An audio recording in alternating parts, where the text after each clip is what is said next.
गोटे बोली झीर बाहाघर पाई प्रथम निमंत्रण पत्र नहीं पुरी आसिचंती आठगड़ अंचल नवघन मौसा। झील बाहाघर आउ 10 दिन अच्छी झीटी को भुवनेश्वर रे बाहा देउछंती। झील शाशु घरे बाजी पुरी जाई निमंत्रण पत्र कामटा सारी दे बाकी काम सब आरंभ करिवे बोली मनस्थ करिचंती नवघन मौसा। बड़ दांडरे पहुंची शरधा बाली को मुंडरे मारी सिंहद्वार निकटरे पहुंचिले। आउ पतित पावन को दर्शन करी मंदिर भीतर को जाई जगन्नाथ को दर्शन कले। दर्शन सरिबा परे निमंत्रण पत्र देबा कार्यक्रमटी मध्य सरिला। फेरिबा बेले आनंद बजाररू महाप्रसादरू कणिकीए पाई बाहर को आसिले। परे मंदिर पाखरू किछि चूड़ी किणी बैग रे रखी पुणी सिंहद्वार सामना को आसी पतित पावन को चाही कहिले, साते बड़ कष्टरे झियो बाहा करुछि। झियो बाहाघर को जेमिति हेले आसीबे, मो घरे पाद पकेइबे। मो झियर बेदी मूल रे छिड़ा हुई मो झियो जुआई को आशीर्वाद करिवे। एकुटिया लुकटे मु सबु दायित्व नेउछि, हातरे समय भी कम। मोर दुसादुस भूली मो दुआरे पाद रखिबे मणिमा। नवघन मौसा बंधु संकुलिला भली निमंत्रण देई पुरीरु फेरिले। 10 दिन परे आसिला झियर बाहाघर दिन। सकाळु कामरे लागि पड़िछंती नवघन मौसा। दिन जाक कामरे फुर्सत नाही। घरे बंधुबास फुल आउ बाहरे चलीछि रोषेई कार्यक्रम। बरजात्रींक चर्चारे जेमिति कमी न हेबो सेथिपई पूरा जोरदार कामरे लागि पड़िछंती। संध्या 7टारे भुवनेश्वरु बरपक्ष वाला बाहरिबा बेले नवघन मौसा फोन कले। आउ 2 घंटा मध्यरे बाहरिबु बोली बरपक्ष जणाई देले। नवघन मौसा बरजात्रीर बाहरिबा खबर पाई सबु जुगाड़ जंतु को व्यापक कले। ढुलिया महुरिया शंखुआ बारिक पुरोहित को जुगाई देउथांती। एपटे घरर महिला मानकु मध्य प्रस्तुत रहिबा पाई कहि देइथांती। सबु काम को पछरे पकाई केमिति जुआई और बरजात्री चर्चा को प्राथमिकता दिया जिवो से उपरे गुटी गुटी करी नजर रखिथांती नवघन मौसा। राति 10टा बेलू पुअर संपर्कियों गाड़ी आसी गाँ मंदिर निकटरे लागिला। सांगरे बरजात्री गाड़ी मध्य आसी सारिलाणी।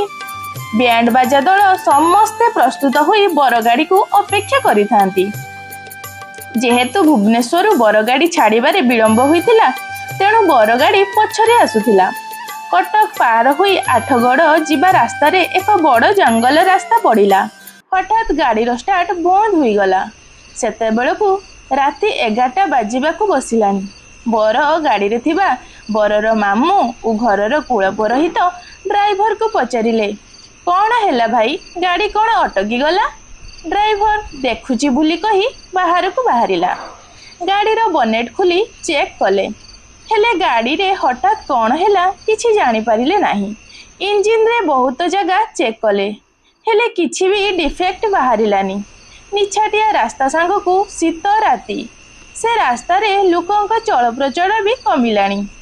ड्राइवर पुनर्बार गाड़ी को फेरी बरपक्ष को कहले, गाड़ीर इंजिन रे बोधे किछि असुविधा अछि तेणु गाड़ी स्टार्ट हेउ नाही। आपण कन्या पक्ष को फोन करंतु सेमाने जहा बंदोबस्त करिवे। बरपक्ष मामू कहले, अरे ना ना नुआ बंधु तांकु आमर साहाय्य पाई केमिति बाध्य करिबा, बरं आम लोकों को काहाको कुह सेमाने केही जणे आउ गोटे गाड़ी पठाइबे जेउथिरे आमे झियो घरे पहुंची पारिबा।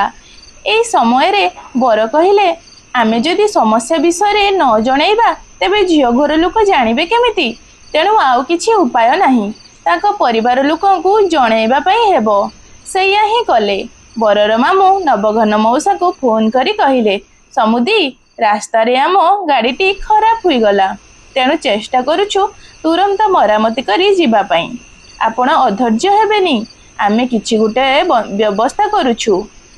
सेपटे नवघन मौसा कहिले, आज्ञा किछि जदि असुविधा हेउची तेबे कुहंतु, मोर चिन्हा जनकर गाड़ी अछि तांकु पठेई देबी।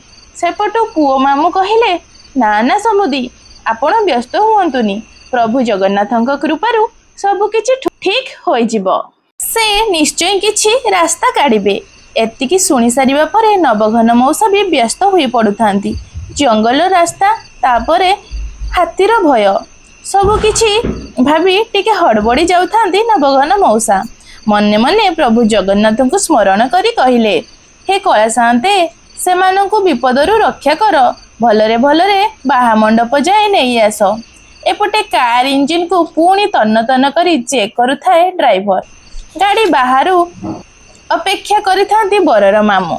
ହଠାତ୍ ନଜର ପଡ଼ିଲା କାରର ପଛପଟୁ ଆସୁଥିବା ଗୋଟେ ବାଇକ୍ ଲାଇଟ୍ ଉପରେ।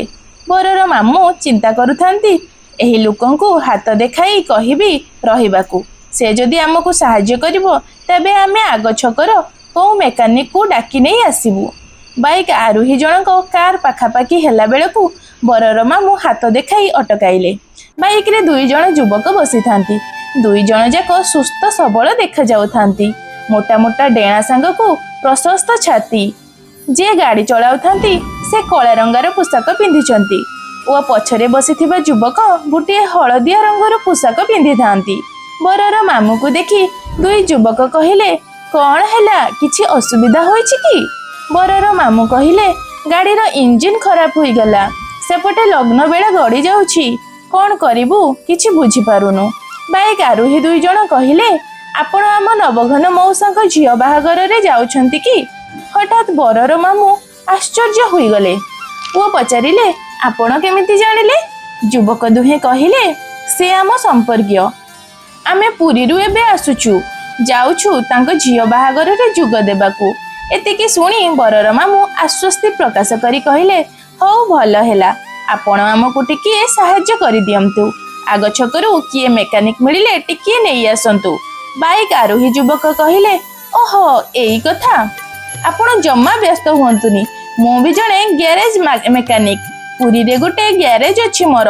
ଚାଲନ୍ତୁ ଦେଖିବା ଗାଡ଼ିରେ କ'ଣ ହୋଇଛି। ବରର ମାମୁଁ ଲକ୍ଷ୍ୟ କରୁଥାନ୍ତି ଡ୍ରାଇଭର ଇଞ୍ଜିନରୁ ଯେଉଁ ସବୁ ପାର୍ଟ ଗୁଡ଼ିକ ଯାଞ୍ଚ କରୁଥିଲେ ସେ ସବୁ ପାର୍ଟକୁ ଏହି ଯୁବକ ଜଣକ ଖାଲି ଖୋଲିକି ପୁଣି ଲଗାଇ ଦେଉଥାନ୍ତି। ଶେଷରେ ବ୍ୟାଟେରୀ ପଏଣ୍ଟକୁ କାର୍ବନ ଛଡ଼ାଇ ପୁଣି ଲଗାଇ ଦେଲେ। ଆଉ ଡ୍ରାଇଭରକୁ କହିଲେ, ଗାଡ଼ି ଷ୍ଟାର୍ଟ କର, ଏଥର ଷ୍ଟାର୍ଟ ହେବ। ସତକୁ ସତ ଗାଡ଼ି ଷ୍ଟାର୍ଟ ହୋଇଗଲା। ବରର ମାମୁଁ ଭାବୁଥାନ୍ତି ଡ୍ରାଇଭର ତ ସେଇ କାମ କରୁଥିଲା କିନ୍ତୁ ହେଲା ନାହିଁ। ହେଲେ ଏ ଯୁବକ ଆସି ହାତ ମାରୁ ମାରୁ ଗାଡ଼ି କିପରି ଷ୍ଟାର୍ଟ ହୋଇଗଲା? ସେପଟେ କାମ ସାରି ଯୁବକ ଜଣକ ବରର ମାମୁଁକୁ କହିଲେ, ଆପଣଙ୍କ ଗାଡ଼ି ଏବେ ଠିକ୍ ହୋଇଗଲା, ଆପଣ ଝିଅ ଘରେ ପହଞ୍ଚନ୍ତୁ। ଆମେ 2 ଜଣ କିଛି ଉପହାର ନେଇ ପହଞ୍ଚୁଛୁ। ଆଉ ହଁ, ନବଘନ ମଉସା କହିଥିଲେ ଜଗନ୍ନାଥଙ୍କ ସିଅଙ୍ଗ ତୁଳସୀ ଓ ଝଡ଼ା ଫୁଲ କିଛି ଆଣିବା ପାଇଁ। ଆମେ ନେଇ ଆସିଛୁ, ଆପଣ ଟିକେ ତାଙ୍କୁ ଦେଇଦେବେ। ଆମର ପହଞ୍ଚିବା ବେଳକୁ ବିଳମ୍ବ ହେବ। ନବଘନ ମଉସା ଠାକୁରଙ୍କ ଏହି ସାମଗ୍ରୀ କାଳେ ବାହାଘର କାର୍ଯ୍ୟରେ ଲଗେଇବେ, ତେଣୁ ଆପଣ ଏହାକୁ ନେଇଯାଆନ୍ତୁ। ବରର ମାମୁଁ କହିଲେ, ଯଦି ସମୁଦି ଆପଣଙ୍କର ପରିଚୟ ମାଗନ୍ତି ମୁଁ କ'ଣ କହିବି? ଯୁବକ ଜଣକ କହିଲେ, କହିଦେବ ପୁରୀର କାଳିଆ ପଠାଇଛି, ଯାହାର ଗ୍ୟାରେଜ ଅଛି, ଆଉ ଯାହାକୁ ନିମନ୍ତ୍ରଣ ପତ୍ର ଦେଇ ଆସିଥିଲେ। ଏତିକି ଶୁଣି ବରର ମାମୁଁ ସେହି ଫୁଲ ଓ ତୁଳସୀ ଥିବା ମୁଣିକୁ ଧରି ଗାଡ଼ିରେ ବସିଲେ। ଆଉ ଯୁବକ 2 ଜଣ ବିଦାୟ ଦେଇ ସିଧା କନ୍ୟା ପକ୍ଷର ଗାଁରେ ପହଞ୍ଚିଲେ। କନ୍ୟା ଘରେ ପହଞ୍ଚି ବର ମାମୁଁ ଗୋଟି ଗୋଟି କରି ସବୁ କଥା ନବଘନ ମଉସାଙ୍କୁ ଜଣାଇଲେ। ଆଉ କହିଲେ, ଆପଣଙ୍କ ପୁରୀର ସମ୍ପର୍କୀୟ ଯଦି ନଥାନ୍ତେ ତେବେ କ'ଣ ଯେ ହୋଇଥାନ୍ତା ଆମର କିଛି କହି ହେବ ନାହିଁ। ନିଅ ଏବେ ଏ ଫୁଲ ଓ ତୁଳସୀକୁ, ସେମାନେ ପଛରେ ଆସୁଛନ୍ତି। ତୁମେ କାଳେ ବାହାଘରରେ ଏସବୁ ଲଗାଇବ, ତେଣୁ ସେ ଆଗୁଆ ମୋ ହାତରେ ପଠାଇଦେଲେ। ନବଘନ ମଉସା ସବୁ କଥା ଶୁଣି ଆଁ କରି ଛିଡ଼ା ହୋଇଥାନ୍ତି। ଗୋଟି ଗୋଟି କଥା ତାଙ୍କ ହୃତ୍ସ୍ପନ୍ଦନ ବଢ଼େଇ ଦେଉଥାଏ। କ'ଣ ସବୁ ଶୁଣୁଛନ୍ତି, କିଛି ବିଶ୍ୱାସ କରିପାରୁନାହାନ୍ତି। ମୁଣା ଖୋଲି ଦେଖନ୍ତି ସେଥିରେ ପ୍ରଭୁଙ୍କ ଛଡ଼ା ତୁଳସୀ ଓ ସୁଗନ୍ଧିତ ଫୁଲ ଅଛି, ଯାହାକୁ ଖୋଲୁ ଖୋଲୁ ନବଘନ ମଉସା ତୃପ୍ତ ହୋଇଯାଉଥିଲେ। ବରର ମାମୁଁଙ୍କୁ ପଚାରିଲେ, ଆପଣଙ୍କୁ କ'ଣ ସତରେ ଏ ଫୁଲ ଓ ତୁଳସୀ ଦେଇଛନ୍ତି ସେମାନେ? ବରର ମାମୁଁ କହିଲେ, ଆପଣଙ୍କ ବନ୍ଧୁ ପରା ସେ, ଆପଣ କ'ଣ ଚିହ୍ନି ପାରୁନାହାନ୍ତି କି? ନବଘନ ମଉସା କିଛି ଉତ୍ତର ନ ଦେଇ ଫୁଲ ତୁଳସୀ ଧରି ଦୌଡ଼ି ଗଲେ ଠାକୁର ଘରକୁ। ସେଠି ପୂଜା ପାଉଥିବା ଚତୁର୍ଥା ମୂର୍ତ୍ତିଙ୍କ ଆଗରେ ଲମ୍ବ ହୋଇ ପଡ଼ି କହିଲେ, ମୁଁ ଧନ୍ୟ ହୋଇଗଲି ମଣିମା, ମୁଁ ଧନ୍ୟ ହୋଇଗଲି। ମୋ ଘରକୁ ଆସିବ ବୋଲି କହିବାରୁ ମୋ ଡାକ ଶୁଣି ସତରେ ଚାଲି ଆସିଲ ମହାବାଉ। କଳାସାନ୍ତେ ମୋ ଜୀବନ ଧନ୍ୟ ହୋଇଗଲା। ତୁମ ଶ୍ରୀଅଙ୍ଗ ତୁଳସୀ ପାଇ ପରିବାର ଲୋକ ବନ୍ଧୁବାନ୍ଧବ ବରର ମାମୁଁ ନବଘନ ମଉସାଙ୍କୁ ଏପରି କାନ୍ଦ ଦେଖି କ'ଣ ହେଲେ ବୋଲି ପଚାରିଲେ। ନବଘନ ମଉସା ବରର ମାମୁଁଙ୍କୁ କହିଲେ, ସମୁଦି ତୁମେ ଧନ୍ୟ ହୋଇଗଲ। ସେ ଯୁବକ ଆଉ କେହି ନୁହଁ, ସେ 2 ଜଣ ହେଉଛନ୍ତି ଜଗା ବଳିଆ, 2 ଭାଇ। ସମୁଦି, ମୋର ପୁରୀରେ କେହି ବନ୍ଧୁବାନ୍ଧବ ନାହାନ୍ତି। ଜଗବନ୍ଧୁକୁ ବଡ଼ ବନ୍ଧୁ କରି ନିମନ୍ତ୍ରଣ ଦେଇ ଆସିଥିଲି। ସେ 2 ଭାଇ ଆଜି ମୋ ଘରକୁ ଆସୁଥିଲେ, ଆଉ ତୁମେ ଅସୁବିଧାରେ ତୁମକୁ ସାହାଯ୍ୟ କରିଦେଲେ। ମୋ ବଡ଼ ଠାକୁର ମୋ କଥାକୁ କାଟି ପାରିଲେ ନାହିଁ, ମୋ ଘରେ ପାଦ ପକାଇଲେ। ସ୍ୱଶରୀରେ ନ ଆସିଲେ କ'ଣ ହେଲା, ଏହି ଫୁଲ ତୁଳସୀ ପଠାଇ ମୋତେ ଜଣାଇ ଦେଇଛନ୍ତି ମୋ ଝିଅ ବାହାଘରରେ ସେ ଉପସ୍ଥିତ ଅଛନ୍ତି। ସବୁ କଥା ଶୁଣି ବରର ମାମୁଁ ଓ ନବଘନ ମଉସାଙ୍କ ଆଖିରୁ ଧାର ଧାର ହୋଇ ବହି ଯାଉଥାଏ ଅଶ୍ରୁର ଭାବ। ପରେ ବରର ମାମୁଁ ବହୁତ ସମୟ ଅପେକ୍ଷା କଲେ, କାଳେ ସେ 2 ଜଣ ଆସିବେ। କିନ୍ତୁ ଯାହାର କାମ ଭକ୍ତକୁ ବିପଦରୁ ଉଦ୍ଧାର କରିବା, ସେ କିବା ଆଉ ପରେ ଦେଖା ଦେଇଥାନ୍ତା? ସତରେ କିଏ ବୁଝିଛି ତା ଲୀଳାକୁ? କେମିତି କେଉଁ ରୂପରେ ଆସି ସାହାଯ୍ୟ କରିଦେଇଛି ତାକୁ ହିଁ ଜଣା। କାହାଣୀଟି ଭଲ ଲାଗିଥିଲେ ଲାଇକ୍ କରିବେ, ଚ୍ୟାନେଲରେ ନୂଆ ଥିଲେ ଚ୍ୟାନେଲକୁ ସବସ୍କ୍ରାଇବ କରିବା ପାଇଁ ଜମା ବି ଭୁଲିବେନି।